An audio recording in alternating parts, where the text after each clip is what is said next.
Guys, আপনারা কি জানেন ফ্রি ফায়ার যখন 2017 সালের প্রথম লঞ্চ হয়েছিল তখন এটি আজকের মতো এত উন্নত ছিল না। এমনকি অনেক ক্যারেক্টারের নাম এবং ডিজাইন সম্পূর্ণ আলাদা ছিল। গেমটি প্রথমে শুধুমাত্র 500 জন প্লেয়ারকে দিয়ে বিটা টেস্টিং করানো হয়েছিল। আজকের 1 বিলিয়ন ডাউনলোডের গেমটি শুরুতে মাত্র কয়েকশো মেগাবাইটের ছিল এবং গ্রাফিক্স ছিল খুবই সাধারণ। ফ্যাক্ট নাম্বার 2, আপনি কি জানেন ফ্রি ফায়ারের সব ক্যারেক্টারের মধ্যে কেলি হলো একমাত্র ক্যারেক্টার যাকে সবচেয়ে বেশিবার গেমের অফিসিয়াল ট্রেইলার এবং পোস্টারে ব্যবহার করা হয়েছে। এমনকি ডাটা অনুযায়ী ফ্রি ফায়ার লঞ্চ হওয়ার পর থেকে এখন পর্যন্ত প্লেয়াররা সবচেয়ে বেশিবার দৌড়ানোর জন্য কেলি ক্যারেক্টারটি ব্যবহার করেছেন। এটি গেমের ইতিহাসের একটি বিশাল রেকর্ড।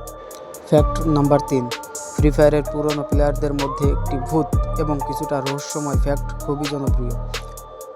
অনেক সময় দেখা যেত পুরো ম্যাপ ফাঁকা, কিন্তু হঠাৎ করেই আপনার গাড়ি বা গাড়ির টায়ার ফেটে যাচ্ছে বা আপনার গায়ে গুলি লাগছে, অথচ আশেপাশে কোনো এনিমি নেই।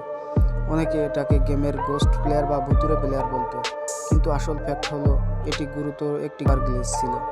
গেমের শুরুর দিকে ল্যাগ বা পিং সমস্যার কারণে এনিমি আপনার স্ক্রিনে লোড হতো না, কিন্তু সে ঠিকই আপনাকে দেখতে পেত এবং মারতে পারত।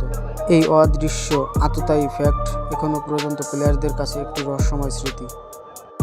সো গাইস, এই ছিল আজকের ভিডিওটি ভালো লাগলে লাইক এবং শেয়ার করতে ভুলবেন না। দেখা হবে পরের ভিডিওতে নতুন কিছু নিয়ে। ধন্যবাদ।